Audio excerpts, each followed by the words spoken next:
It's the After the Show podcast, precious.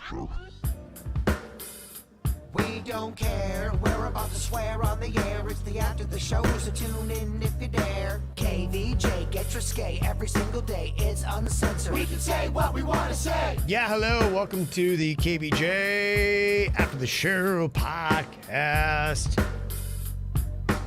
Hopefully you all enjoyed yesterday's solar eclipse, though we only got half of it. But man, people are flipping out all over the country, going nuts for it. I like when people get dorky about stupid things. And it's not a stupid thing either. I get that a lot of people are like, oh my gosh, it's mystical. Because it's neat, but I just like excitement, man. Yeah, it's gotta be something fun, right? You gotta enjoy life. You gotta those kind of things that you look forward to.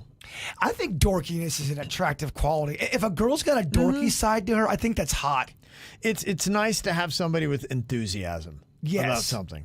And that's really all that is. No shit, man. Having some motherfucking relatives up from Rhode Island. No enthusiasm. Oh, the only thing they have enthusiasm for is complaining. Yeah, there are some people You know I've what I seen that mean? where they are not happy unless they're unhappy, and it's a weird thing. It's You can tell enthusiasm for anger. They get charged up about having something to complain about. It is an odd thing. I mean, we all complain. I get that, but there are some people who just they thrive on it. They can't. Disney World, free tickets, free meal, everything. We're going to Disney World on a Saturday. Why? But the mouse made me pay for parking. Exactly. But you had free It's tickets. gonna be some bullshit to complain about. yeah, I think Jerry Seinfeld recently was doing a stand-up about that. How his family, they go to Disney and he's not really happy unless he's got something to complain about. Dang, I'm stealing shit from Jerry Seinfeld. I swear, Yeah. I didn't even know he did that. Yeah. Well, I think it just goes to show you that, there are just people that are that way, that are like that. They just love to have something to complain about that makes them all happy. So I think it is a thing. It's definitely a thing. Yeah, no doubt. Let me see here. There are a couple things to complain about here today that I got some comments on. One, my wife now talking about getting a face tattoo. She tries to tell me, oh, it's by the ear. It's not really a face tattoo. But It's a face tattoo. it is, yeah. It's on the face. So How'd that all go yesterday when you went home? we didn't have any conversation about it. So, I mean, I saw her and nothing came up. My daughter, Caitlin, went and got a tattoo yesterday, but it was on her knee. So that was the only thing that came up about it. No conversation yet. I do know that it takes them a little bit of time, a little bit of communication for it to all kind of go down. So, Do you know what Caitlin got on her knee for a tattoo? She got like a jellyfish looking thing with kind of a spooky face. What do you think would look better on your knees if you had cheeseburgers or eyeballs? Cheeseburgers. Cheeseburgers would be so cool looking. Yeah. Eyeballs, I think, would be creepy. And I think eyeballs have been done a lot. I don't think you don't see too many cheeseburger knees. cheese knees. Cheese knees. It's kind of like the bee's knees, but better. It's the cheese knees. That's gotta be painful though. A knee tat? Yeah, I thought that as well. She was talking about trying to go around the knee a little bit, but then thought that her tattoo artist would probably go right over it. She's gotten one on her elbow. And so I was just like, yeah, that's got to probably hurt as well. But, yeah, who knows? You wonder if anyone's ever gotten a tattoo on their butthole. You know, with all the crazy shit people Yeah, do. I've seen that. There have been some butthole tattoos I've seen, yeah. Of course. They try to Now I have to Google this. Oh my gosh. I mean, Oh, yeah. Are we going to get in trouble if I Google butthole tattoos on the work computer? I don't even think it'll block you. I don't think you can get any butthole stuff. And he would know because this man has Googled everything butthole. I do. I'd rather. He did speak in a way that lets you know that he has confidence. That was butthole confidence. I feel more confident if you type it than I type it. I don't care. Yeah. At this point. You want her to get in trouble? Well, yeah, I think we can. Well, yeah, I do want her to get in trouble. Oh my gosh. Okay. Well, some of them are blocked. Let's see. Oh, Kevin, there's a cat one. There's a cat Yeah. one with the cat butthole. Yeah. That's funny. But that's on the belly button. That is. Where Yeah, the but that's- butthole is the. Wow, yeah, it's all blocked. I can't see anyone's butthole on our work computer. What a shame. And now Denny's is going to get a notification or a complaint from somebody from corporate because we are trying to look at buttholes again. Again. Do you Is it think, 3 strikes? do you think the IT guy, of all the filters they have, if there's one that we have checked to green that just says butthole? Oh my gosh, this is amazing. I wonder what the filter words would be and what would our filter words be.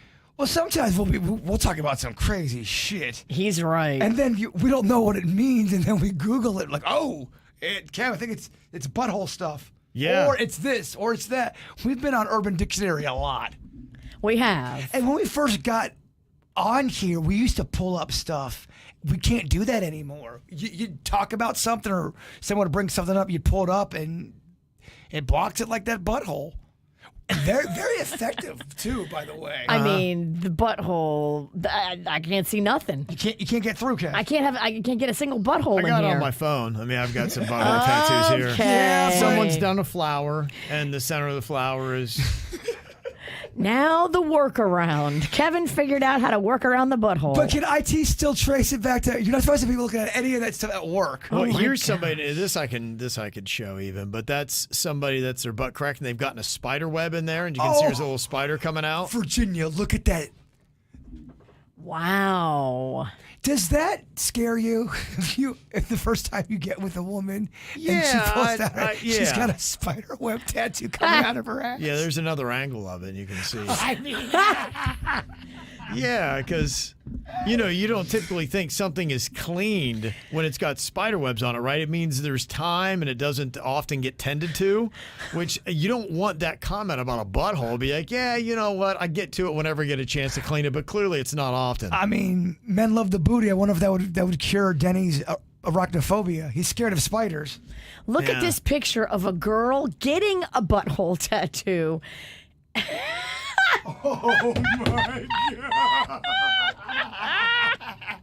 The other people in the tattoo parlor are laughing / mortified. We got to show that. The girl getting the butthole tattoo is obviously in pain, bless her heart. Oh, my gosh. And the artist is just in it. The fartist. He's just doing what he does. He is just doing what he does. Not his That is a fault. professional. Kevin, you have to see this. This picture looks traumatic. Oh my gosh, these are funny. Okay, people getting butthole tattoos is Yeah. funny. Yeah. Even if you can't see the butthole. Yeah, Next some week, people do. Next week's do it, bitch punishment. We know it's hat guy. That's a commitment. Yeah. Yeah, here's somebody did a butterfly, and the butterfly goes right in. The wings come out. Wow. Yeah. I mean, Just it's gorgeous. Dirty butterfly. Butterfly. Yeah. Butthole butterfly. But some people they go full gorilla, man. Yeah, they do. I mean, that's going for it. Somebody says, the queen says, challenge accepted. Honestly, if it was butthole tattoo or this face I'm going, You're going Of butthole. course Yeah. you are. All day, butthole, butthole, butthole. yeah. Because then you're not going to see it. How often do you see the Mexican queen's butthole? Not often. Yeah, I choose not to look usually. I think you're right. It's usually a side glance. You're like, what's going on? Oh, hey. Oh, I didn't want that. I think if Kevin had 2 buttons to press, butthole tattoo Yeah. or face tattoo, you're going straight up butthole. Absolutely. Yeah. All day. All day. Kristen said, so I got to know, do the Queen and Caitlyn really have the neck tattoos? Because I follow Caitlyn on Insta, and in none of her pics, even when her hair is up or away from her neck, do I see the 3 crosses. Maybe she just prefers to keep them hidden, but to me it looks like they're not there. Yeah, they're there. They're kind of in the. Caitlyn's are sort of in the back. Yeah, Kind of. she's gone a little bit more discreet, I think, than even my wife has. The one who could be showing them more has chosen not to. One that shouldn't has gone the other way. Sometimes people think it's just to annoy Kevin. Yeah, who knows? At this point, it might be. You gotta wonder, right? But you know what? It's giving him show topics, so how Yeah. annoyed is he? I mean, that really is your love language. It's content. So, I mean, she is giving you content. No, you're right. He's conflicted. Yeah. But at the end of the day, he still has content. I mean, it took up 20 minutes of the show. It's crushing on social. It is a great topic. Well, anything that ruins your personal life is always great for the show. It is. No, Amen. you're right. I know. Absolutely. It's what works best. It does. Elisa said, yeah, Kev's wife's idea of a face tattoo is a really bad idea. It's not pretty, and to go against what her partner feels is attractive, says there is something really wrong in the marriage. Her neck tattoo was very ugly. I have tattoos and I love them, but for me, there is a limit. I was a registered nurse working in the ER, and tattoos in areas that are not covered by clothing can be an issue in the workplace. I wish Kevin luck. Thank you. Wow. Yeah, it's not. I don't think I've received a message yet where somebody said, come on, it's gonna be good. Kevin, you're such a dick. It's gonna be good. Yeah, no, none of that. Yeah, thankfully so far, at least everybody's like, but not that my wife's gonna listen. But yeah, I've not met a person yet that thinks it's a good idea. So Maybe that's what it is. Maybe if everyone said it's a great idea, and you're like, yeah, it's great. yeah, then Maybe she'll she be like, well, that's lame. I don't want to do what everybody thinks is great. maybe. Yeah, that could be the weird psychosis. Yeah, maybe I'm playing it the wrong way. I'd be like, I love that. In fact, would you like just cover your entire face? The entire face. Get lizard scale tats. It'd be sweet. You know, looking at butthole tattoos. We're back there, huh? I got You never left, I don't think. all the cheek. The guy's got a lizard thing on his cheek. It looks like fish scales / lizard skin. I don't know about what his butthole has going on, but the cheeks, completely lizard skinned, does look kind of cool. She went down the rabbit butthole. Yeah, she's still there. You can't get her out. She got sucked in. She can't get her way out. She hasn't even heard a word we said because she's No, just stuck on these pictures. Yeah, Y'all have been talking? yeah. This is definitely going to get us. This is going to get a conversation with Denny's without a doubt. IT will be calling him. I'm so sorry, Denny's. Got a comment from Jennifer. Said, just catching up on this week. Sorry to hear about the loss of young Ron Brewer. I listened to that show since the W. She days. I would love a show with the radio icons of South Florida. I've been listening to your station for just tunes in my car for forever, but really started following you all last fall. I made the switch because I can feel the connection you guys have with each other, and I appreciate all the work that you all do all the time. It's a little farther north. I wish you could visit Broward once in a while. I'd love to meet you. Oh, we'd love it. Gosh, we would love to go to We Broward. were trying to set up something to do a live show in Broward, and just didn't happen yet. But we're not stopping trying. Yeah. We're averaging, staying with it. a show out there one every 9 years. Yeah. Great numbers. It'd be fun. Yeah, I'll figure out, how it would work. There's a lot of people I'd at least like to talk to and get their stories. And it might be better to maybe just do kind of a quick one-off and do a one-on-one, like, have Paul Casanova one time and Jennifer Ross, and, maybe so you can focus just on them. It might be a lot to have everybody just kind of sitting there at one time. I agree. And really feature and let that person shine. But to get their story and, just kind of get it up there, it'd be kind of cool. Have them talk about their favorite moments and things like that. It'd be kind of neat, because that is the one thing, is you start losing people, you start realizing, man, we probably should have done this, while we could. You don't get the answers to the questions that you don't ask. And if they pass away, you don't ever know. Oh, shit. That's right. You can't ask the dead questions on the radio. Making that left on Depression Boulevard, Kev. Oh, yes, you can't wait. It's the only thing that gets her out of buttholes. You're right. It's the only thing that I'm enjoying more than buttholes. You have depression and buttholes. Death, Yeah. number one. Yeah. Buttholes, number two. It's an odd top two. Emily said, I heard you speaking about prank phone calls on Fridays after the show, and Berg commented on War of the Roses, that radio bit. Fake. Do the radio stations tell the people up front that they're being pranked? Or does that come after the person sends the flowers to their side piece? They're all actors. It's not real. I'm not answering anything. Yeah, well, if they legitimately did it, yes, they would have to, as they got them on the phone, they would have to let them know the name of the show and the radio station, and to say, hey, we are recording you for a bit called War of the Roses to be pranked on this radio station. Do you approve? And do you want to send these flowers to your mistress? And they would have to say yes. And after they say yes, you'd be going, hey, we've got a call here from a flower shop. And then, then if they went on to, actually prove that they're cheaters, then you would have to question the intelligence of that individual. If you did it and got their permission after you recorded them and their answer to the flowers, then that would still technically be illegal because you can't record them. And then again, if somebody got busted cheating and they were recorded and then they gave permission for you to air it, they'd again be a moron. Yeah, exactly. So it's illegal and moronic. She said, I always felt that it was fake all the way around, but I'm curious how the process works. So, yeah, that's how the process would work. But, yeah, there are people that, are actors and they hire for. And, look, some of those skits, they're all really good. And Toph said, look, they're still entertaining to hear. And, a lot of the comments that I see now when they post those bits, a buddy of mine had posted his, they still do the bit. And people are like, yeah, I know it's fake, but I still find it entertaining. And what is his name? Gosh, I'm drawing a blank. In fact, I heard they've got a documentary about Phil Hendrie. I love Phil Hendrie. This is a guy, same thing. This is a guy that did all these impressions.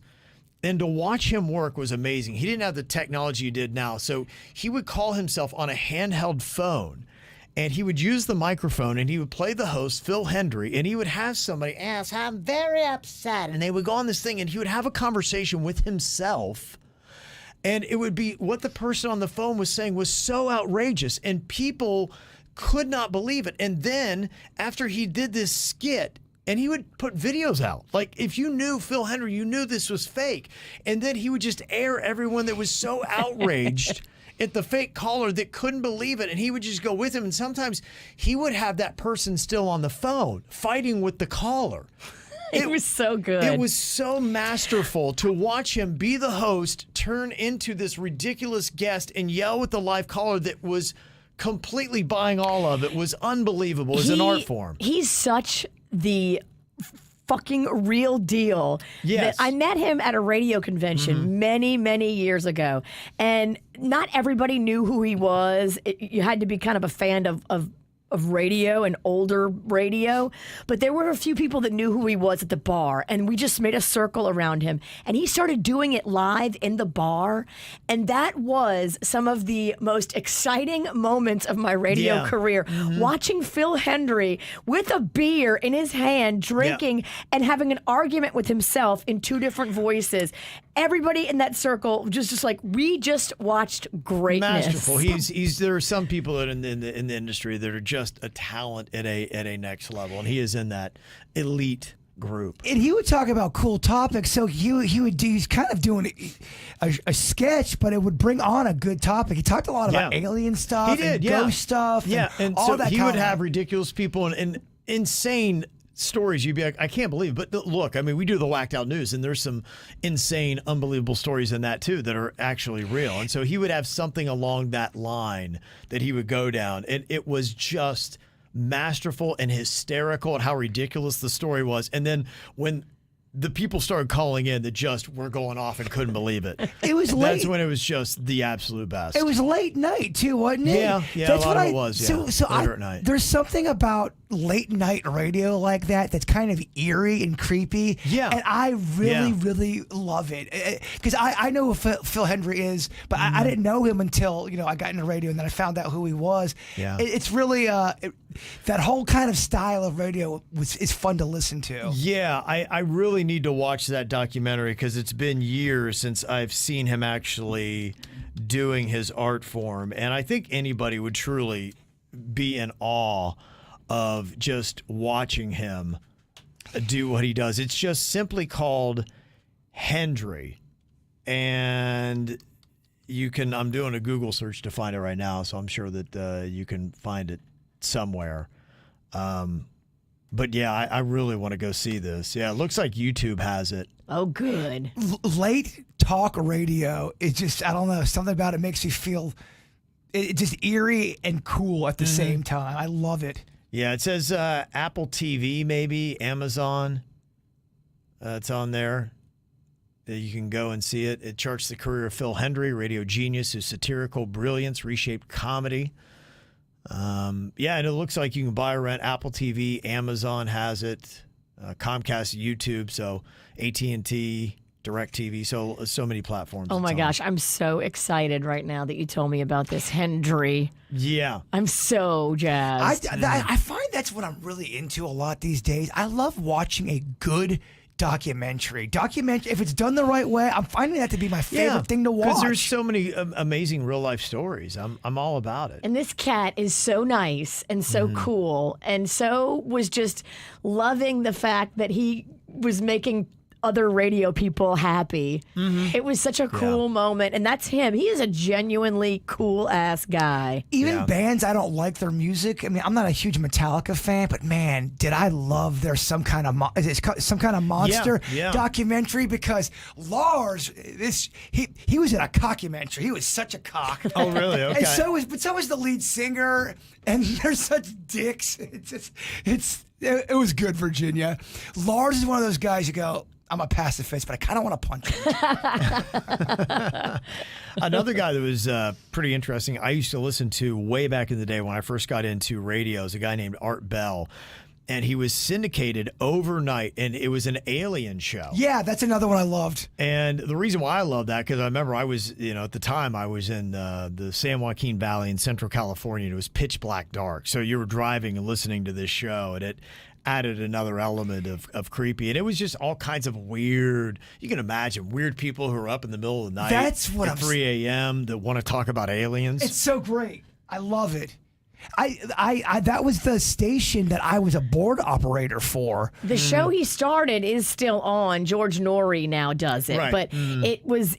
I thought Art Bell was way better. Okay. But they kind of had the same kind of thing, though. Yeah, same kind of thing. People would call in from all over the country. They would share their stories. A ton of alien stuff. There's one that where this guy gets on it's a pay phone. He's going, they're after me. They're after me. Right. He's like, who's after you? I can't say anything. And everyone's all freaked out. That probably wasn't real. Oh, damn. Yeah, they had some very fascinating calls. And as far as I know, I don't think they ever faked anything. I think anything they got, and they probably had people that had schizophrenia that were just calling into the show late at night. Maybe. That genuinely believe what was going on. The freaks come out at night. Oh, no doubt. That's why I like that style. But hey, maybe sometimes people do. It's easy to label someone a freak or you're wrong or you're crazy when it comes to UFOs and aliens, especially back then. You're right. It was very easy to do. Yeah, you could hear, and I think a lot of these people really were. They probably had mental issues. I mean, look, I've worked at how many radio stations we've had continuous callers. You're like this. We'd put them on a little list, be like, hey, I don't think they're wired. If I turn up dead, this guy probably did it. We've had to put 2 people on a list in the last year. Yeah, so. right. I think it's more than that. I'm being kind. You're right. It is more than 2. It's more than 2. Mm-hmm. Yeah, so I do kind of believe that. Curtis from Port St. Lucie said, hey, I got a little information that is missing here. Jaybird referenced working at the Admiral's Cove golf course, which I knew, but for whatever reason it hit me that Jaybird worked at a golf course, and if there's a person that embodies the fancy and preppy sport of golf less than Jaybird, I would love to meet them. That is kind of fascinating, yeah. Fish out of water. Everyone played golf, but I mean, I played baseball, so like, oh, he probably knows how to play golf. And then I got in the golf course, like, what the fuck? But I was a hard worker. I think that's why I stayed around. I didn't care about getting dirty. I was always on the ground, and within 2 minutes, I'd oil all over me, and I did a bunch of stuff other people wouldn't want to do. Yeah, there are so many great summer jobs here. I was really limited where I grew up. And people in South Florida, man, you guys, in fact, the Queen and I, we were walking by, doing our walk, and we go by the Palm Beach Marina, the newer one there. It's got all those fancy boats, and we saw somebody that was just kind of working there, young, early 20s, you could tell. I was like, that'd be kind of a fun gig. It was an awful gig. I hated doing it, but I had to do it because I went back to college and I was paying out of my own pocket. So everything I was doing, it was a terrible schedule. It was college from Monday to Thursday, and then working from 6 a.m. till 7 p.m. Friday, Saturday, and Sunday. And I'm like, 3 days a week, so you work 13-hour days? 13-hour days, and then... And what were your job responsibilities? Cleaning golf clubs, cleaning golf balls, cleaning out the carts, taking out the trash. I mean, it was all that kind of grunt work.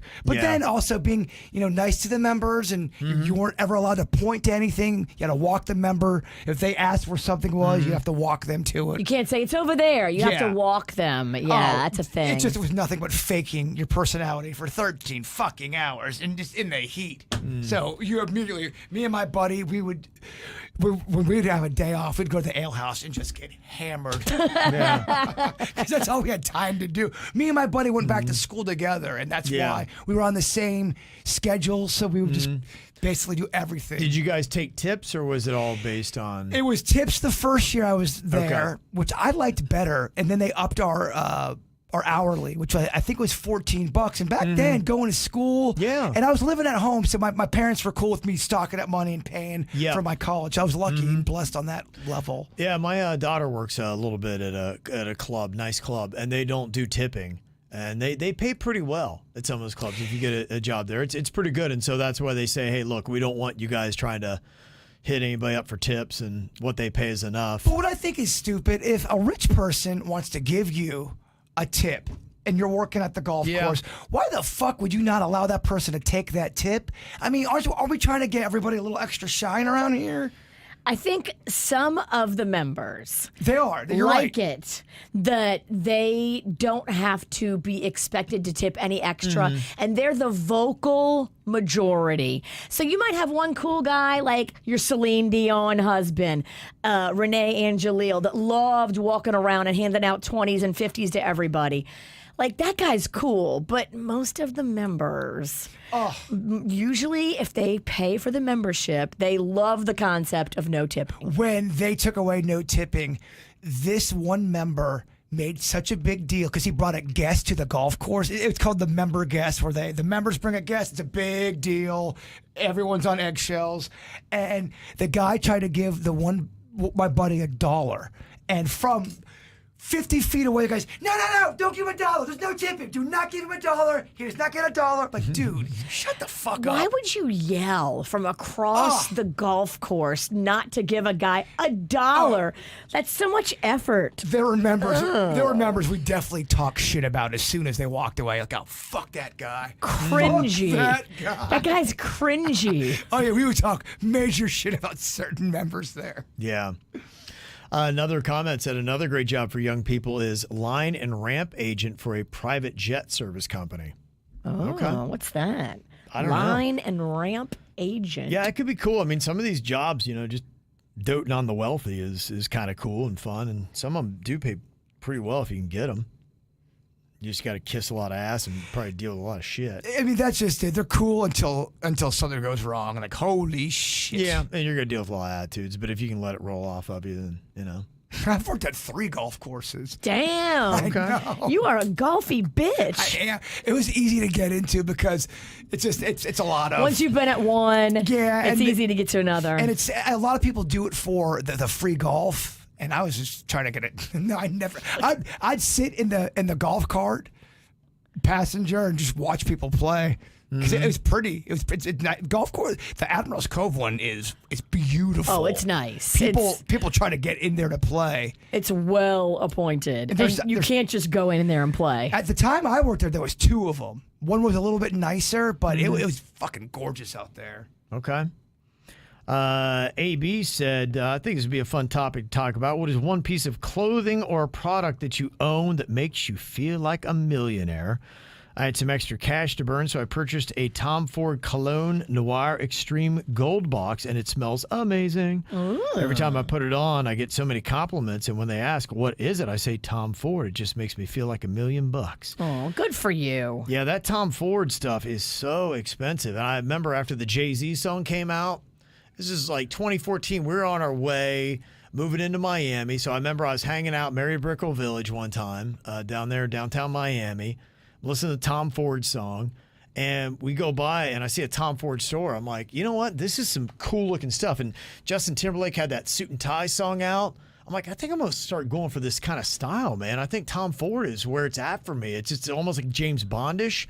we went into the store and I started looking around, saw a shirt for $800. I'm like, holy shit, I'm not a Tom Ford guy.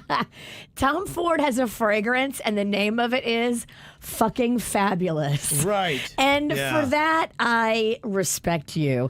I mean, it's very expensive, but how cool is that to have that on your dresser? Fucking fabulous. Yeah, it's unreal. And he's still a good-looking dude. That guy's keeping Yeah. it together. Yeah, he kicks it around. You see him out every now and then around the Palm Beaches. And Oh, he keeps it tight. he's in good shape. He always has his shirt unbuttoned. He's wearing like black or white or something like that. He's a stylish-looking dude, man. If you could pick one person to look like, Tom Ford would be it. So, yeah, I can only imagine. I'm sure his stuff smells great, but his stuff is so far out of my price range, man. For me, it's either my pizza shoes. Yeah. Oh, they always get compliments. I'm not kidding. Any kind. I know it's not Tom Ford, but or even my fucking dinosaur necklace that was a gift from a Yeah, KVJ okay. Nation. Or I wear that in the Publix, and I am getting stopped sometimes. Okay. Yeah. Like, what the fuck is that, man? Why are you wearing a dinosaur necklace? No, no, it really does. It gets compliments, and Yeah. I don't think it's made of anything fancy. But it pops, baby. Yeah. It's blingy. Pizza glasses as well. Okay. Yeah, I don't. I mean, I think I've got maybe a pair of shoes, maybe one belt that I think is, but it's something that the Queen got. I don't even know all that kind of stuff. To me, a fancy, expensive belt is such a waste of horseshit money. It's just like, what do you do? Let me spend some money. Who gives a fuck about a belt, right? Well, if you spend good money on a belt, it should last a lifetime. Like really well-made Italian belt, high quality, great leather, fantastic hardware and craftsmanship. Yeah. That can literally last you a lifetime and always look amazing. And some of that stuff, I didn't realize this. My daughter had told me because I was wearing one. I go to Lululemon. Their stuff's too expensive for me, but the bargain rack that you go to, and you can get $20, $30 shirts sometimes. Yeah. So I got myself a $30 shirt there, and a while ago I had an itch on my back. And I took a fork to scratch it. And I put a hole in my shirt. I was so upset. Oh, I got a freaking Kevin. expensive Lululemon shirt, and I put a freaking hole in it. Big dummy. That's why I said to me, I'm like, you big dummy. And my daughter saw it, and she's like, well, I'll just take it back to Lululemon and get you another one. I'm like, no way. She's like, yeah. She's like, if that's the thing about with Lululemon, if you get like a little hole or something like that in, just go and take it back, and they'll give you another one. I'm like, get out of here. Mags Did you know has that? done that. I Yeah, didn't she know told me that you can bring Lululemon if it's like a hole or it's defective or anything breaks. They'll switch it out for you. That's kind of badass. Don't you hate when you rip your clothes? I remember me and you were walking in Lake Worth. Yeah, I remember and that, yeah. I'm telling Kevin a story, and I walk into a fucking telephone pole, and I think it was my pizza jacket. It got stuck on it and ripped a big hole out. I saw it coming. I'm like, he's not gonna walk into that. Boom. Oh yeah, he is. And then I got hooked to the pole like a fish. I mean, if ever there was a time that I wish we had a camera rolling. Yeah, that was And good. and you could hear he it. hit it hard, you man. could hear it rip from across the street. Yeah. It's pretty Does amazing. Walmart have that policy where you can bring back your $6 hoodie and get a new one like Lululemon? I wouldn't know. There ain't nobody working out Walmart when I go. I can never find anybody. Customer service has tumbleweeds. Yeah. So there you go. So yeah, I guess we all got our own little thing that makes you feel rich. It's kind of nice to have. I've been seeing more now that we talked about it and followed that girl who goes around Palm Beach and finds the ritzy people and they all break down what they're wearing. And man, it's crazy. They're all wearing outfits that cost $45,000 typically. Damn. Isn't that crazy? It is. From It's crazy. belt, watch, and that's conservative. I mean, I remember there was one. I think she had with the watch in the bag. It was like $225,000. And then when you add in the jewelry, it's Yeah. like ridiculous. Yep. I don't know why, but watches make my bones tickle. Anybody else? No? Well, if you're wearing it on your dick. Yeah, I wish. Yeah, sometimes they do feel kind of awkward to wear. I think it's some people don't like for that, and then some people just love watches. They man. do. It's their thing. Kind of Yeah. like shoes, man. I mean, to me, I get the concept of cool shoes, but I have two friends that are next level into shoes to where they collect them, they'll display them. they have more Like than 18 different Nike Oh, Air Jordans. That's what they're in every color. Yeah, that's what Yes. they love that shit. Mm-hmm. I get I've seen it. that too. I mean, get it. it's what they love. I get it. But I can't get on anybody about collecting weird shit. You collect GI Joes. I collect all kind of weird shit. You haven't been at my house in a while. Yeah, I have. When? A few weeks ago. you're Yeah, right. we were there. Me, you, and Kevin. That's right. We had to talk about you. Talk about me. Aaron said yesterday you're all talking about Boeing. Well, my ex-husband used to work at the factory, and he made the parts for them. They shut down for poor production. I'm not surprised. Wow. He was a lazy SOB. Wow. Oh, she's calling him out. Yeah, she is. Yeah, it's crazy how many issues they've had. It's just with this one company that it's happening to. But Boeing makes like all the planes. It does. It makes all of them. A lot. Most of them. I think there's there's Boeing, and then maybe there's Airbus or something like that. There's not many. Great time to be Airbus. Airbus is like, look, our shit stays together. That's all your tagline has to be. We screw in our nuts and bolts. Our plane parts won't fall out of the sky. They won't go boing as they fall off. Boing. Boing. Yeah. Yeah, it's some crazy stuff. So there you go. All right, well, thank you for all the emails here today. You can always get through to us, mail@kvjshow.com. Y'all have a great Tuesday. See you back here tomorrow. Goodbye.